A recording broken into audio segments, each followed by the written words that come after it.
Voyons maintenant les dernières parties de la lettre intitulée « Les 3 obstacles et les 4 démons ».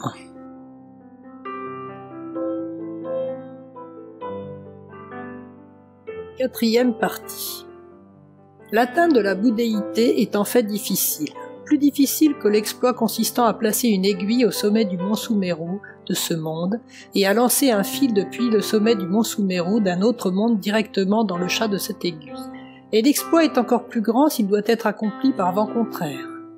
Il est dit dans le Sutra du Lotus, 1 million de 10 000 de kalpas, un temps inconcevable s'écoulera avant que quelqu'un puisse entendre ce Sutra du Lotus.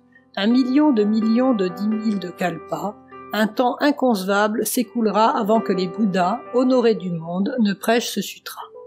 Voilà pourquoi ceux qui le pratiquent après la disparition du Bouddha en entendant un sutra tel que celui-ci ne devraient avoir ni doute ni perplexité. Même parmi les 28 chapitres du Sutra du Lotus, ce passage est tout à fait exceptionnel.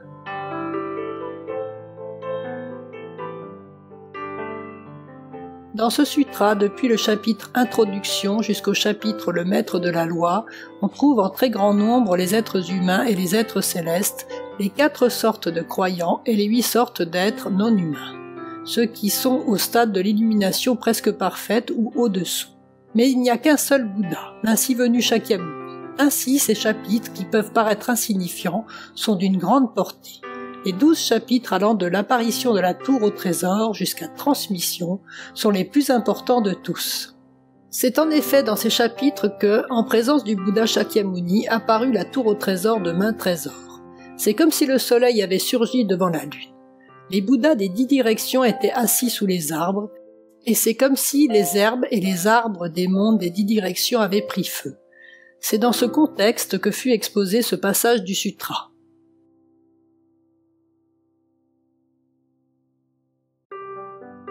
Il est dit dans le Sutra du Nirvana, les êtres humains souffrent depuis d'incalculables kalpas.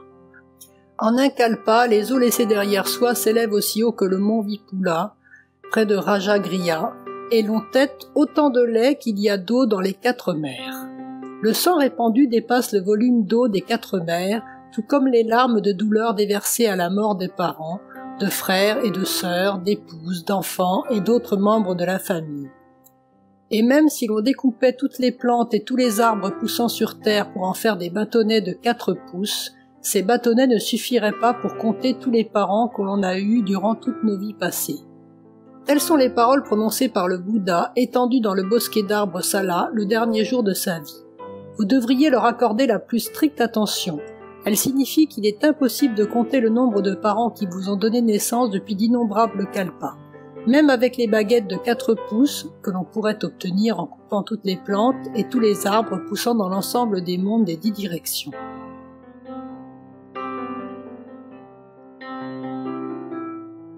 Vous avez donc eu un nombre incalculable de parents dans vos existences passées. Pourtant, durant ce temps-là, vous n'avez jamais rencontré le Sutra du Lotus. Nous voyons donc qu'il est facile d'avoir des parents, mais très difficile de rencontrer le Sutra du Lotus. Par conséquent, si vous désobéissez aux paroles d'un de vos parents, qu'il est si facile d'avoir, et suivez un ami du Sutra du Lotus, qu'il est si rare de rencontrer, non seulement vous pourrez atteindre la bouddhéité, mais vous pourrez aussi mener à l'illumination le parent auquel vous avez désobéi.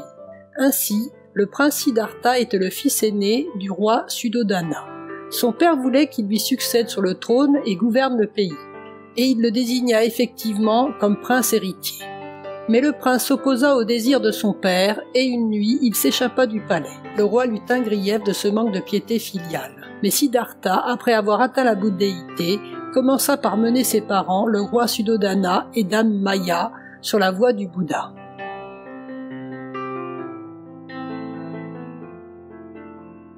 Tout d'abord, quelques explications.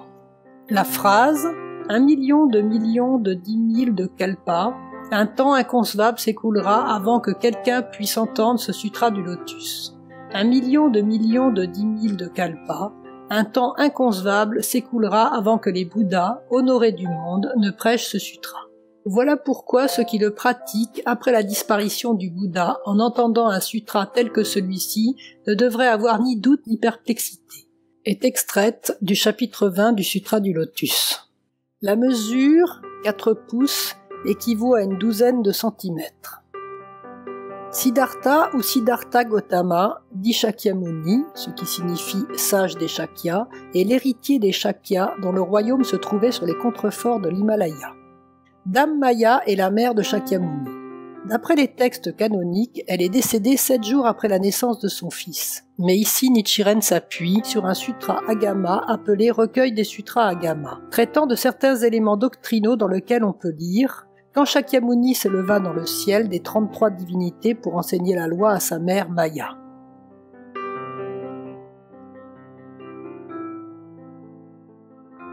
Nous allons voir maintenant le message de cette 4e partie. La difficulté de rencontrer le Sutra du Lotus. Après avoir exhorté Munenaga à renforcer sa détermination, Nichiren poursuit ses encouragements en lui expliquant combien il est rare de rencontrer le Sutra du Lotus, combien il est difficile de le pratiquer et d'atteindre la bouddhéité. Dans le Sutra du Lotus, le Bouddha Shakyamuni, le Bouddha Main Trésor et les Bouddhas des 10 directions affirment que tous les êtres vivants pourront atteindre la bouddhéité grâce à ce sutra, dans l'époque suivant la disparition de Shakyamuni. Nichiren encourage ainsi Munenaga à approfondir sa foi. Il aborde le sujet de la piété filiale parce qu'il sait que les obligations envers les parents est un sujet de préoccupation important pour Munenaga. Nichiren donne l'exemple du prince Siddhartha, fils aîné du roi Suddhodana. Son père voulait qu'il lui succède sur le trône et gouverne le pays, le désignant comme prince héritier. Le prince échappa du palais et le roi lui tint grief de ce manque de piété filiale. Après avoir atteint la bouddhéité, Siddhartha commença par mener ses parents, le roi Suddhodana et Dame Maya, sur la voie du Bouddha.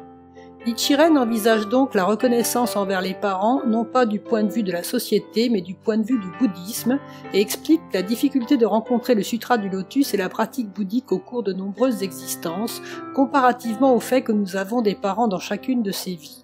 Il explique également que la croyance véritable est de se préoccuper d'amener nos parents vers la bouddhéité et que parfois cela nécessite d'agir à l'encontre des convenances et usages imposés par la société. Nichiren démontre à Munenaga que vouloir être bon envers ses parents en respectant leur volonté peut donc se révéler être délétère au final en les amenant sur les mauvaises voies selon la loi bouddhique. La véritable façon d'être bon avec eux consiste à transformer et renforcer notre vie de façon à ne pas être vaincu par les obstacles karmiques, quels qu'ils soient, et à aider toutes les personnes présentes dans notre environnement à former un lien avec le bouddhisme et à les guider vers le bonheur. Selon Nichiren, il s'agit de la seule façon de s'acquitter de notre dette de reconnaissance éternelle envers nos parents.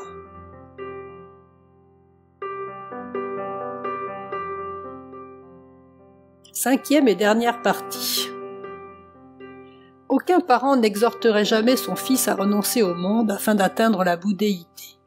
Mais quoi qu'il en soit, dans votre cas, les observateurs des préceptes et les moines de l'école Nembutsu ont incité votre père à se joindre à eux afin que votre frère et vous abandonniez tous deux votre foi.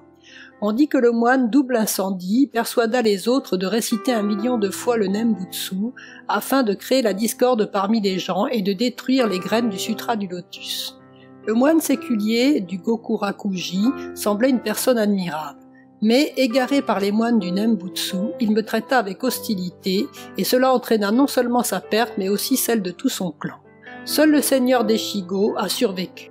Vous pensez peut-être que ceux qui croient dans le moine Double Incendie sont prospères. Mais voyez plutôt ce qu'il est advenu du clan Nagoe, qui finança la construction du Zenkoji, du Shorakuji et du Daibutsu-den. De plus, le seigneur de Sagami gouvernait le Japon. Mais par sa conduite, il a attiré sur lui un ennemi presque aussi grand que le continent du Jambudvipa.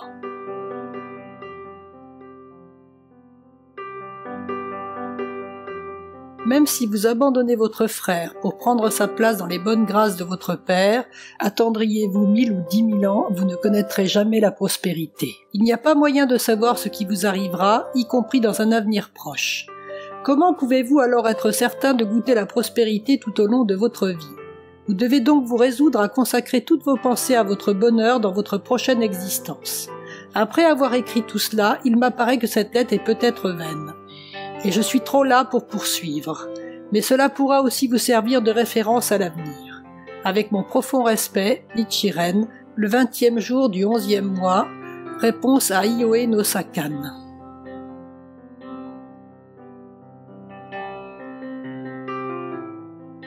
d'abord quelques explications. Le moine double incendie, Ryoka en japonais, est un jeu de mots sur le nom de Ryokan, supérieur du Gokurakuji de l'école Shingon Ritsu. Lors du 3e mois de 1275, un feu éclata dans le Gokurakuji où vivait Ryokan et se propagea jusqu'au palais du shogun. Le temple brûla entièrement, ainsi qu'une partie du palais. Hojo Naritoki est le 4e fils de Hojo Shigetoki, moine séculier du Gokurakuji. Le clan Nagoe est le clan de Hojo Tomotoki, 1193-1245, frère cadet de Hojo Yasutoki, 3e régent du gouvernement de Kamakura. On appela son clan le clan Nagoe, d'après son lieu de résidence, à Kamakura.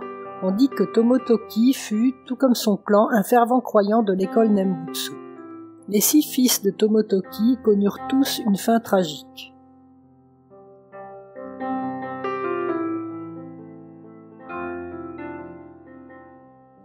Il n'existe plus de temple portant le nom de Zenko-ji à Kamakura. Shoraku-ji était un grand temple de l'école de la terre pure. Daibutsu-den, littéralement le temple qui contient une grande statue du Bouddha Amida, est connu sous le nom de Kotoku-in.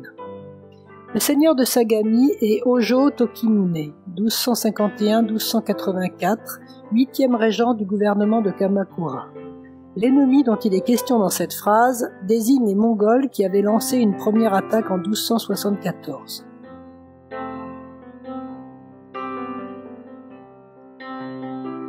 Nous allons voir maintenant les messages de cette 5e partie. Premièrement, l'importance de se rappeler du véritable objectif de la pratique. Nichiren clarifie les circonstances qui entourent le 2e déshéritement de Munenaka qu'il attribue aux intrigues de Ryokan. Celui-ci a en effet trompé le père des frères Ikegami dans l'objectif de leur faire abandonner leur foi. Ainsi, Nichiren explique que si Munenaga se laisse ébranler par les tentatives pernicieuses de briser sa foi en l'enseignement correct, toute la famille Ikegami connaîtra la déchéance et l'enjoint à identifier ses forces négatives et à ne pas se laisser vaincre par elles.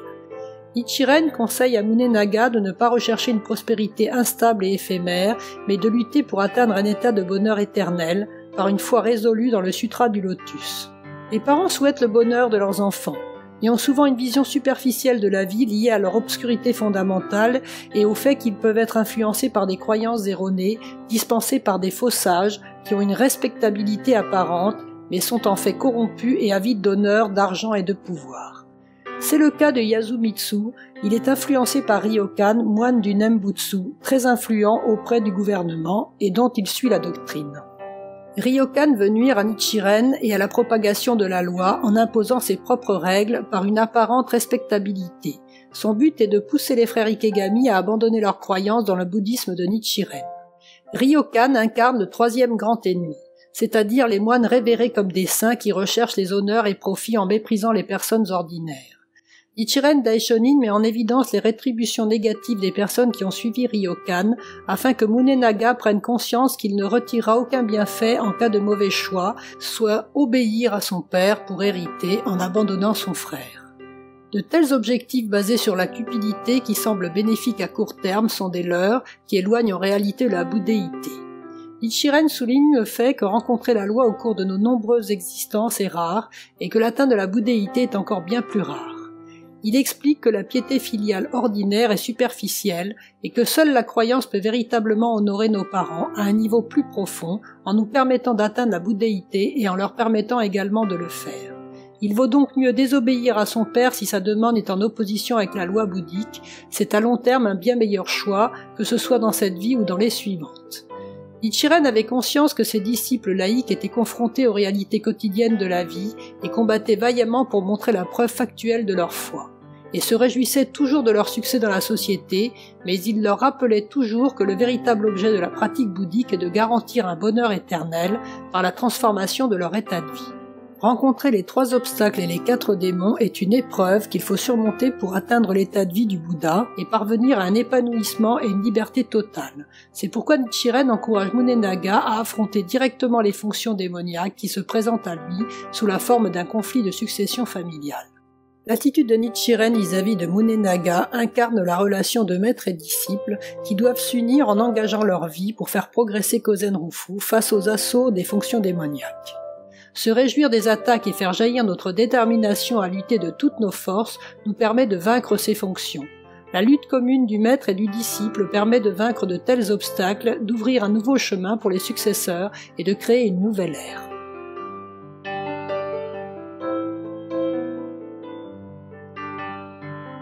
Deuxièmement, le temps de Kozenrufu est arrivé. Le moment présent est crucial et il faut l'apprécier à sa juste valeur. Et ne pas choisir de participer à cette grande lutte générera un immense regret. Ce sont nos actions d'aujourd'hui qui construiront un futur victorieux. L'apparition des 3 obstacles et des 4 démons dans notre vie signale l'arrivée prochaine de l'ère du Kozenrufu mondial.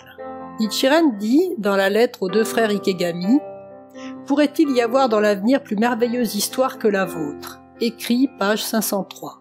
Et rend ainsi hommage aux frères Ikegami qui ont remporté la victoire en privilégiant l'unité dans la croyance, puisque leur père finit par revenir sur sa décision de déshériter le fils aîné et de finalement pratiquer le bouddhisme de Nichiren. À l'instar des frères Ikegami, continuons chacun à faire des efforts pour vaincre nos propres difficultés et à remporter la victoire dans nos vies afin d'offrir de l'espoir à toute l'humanité.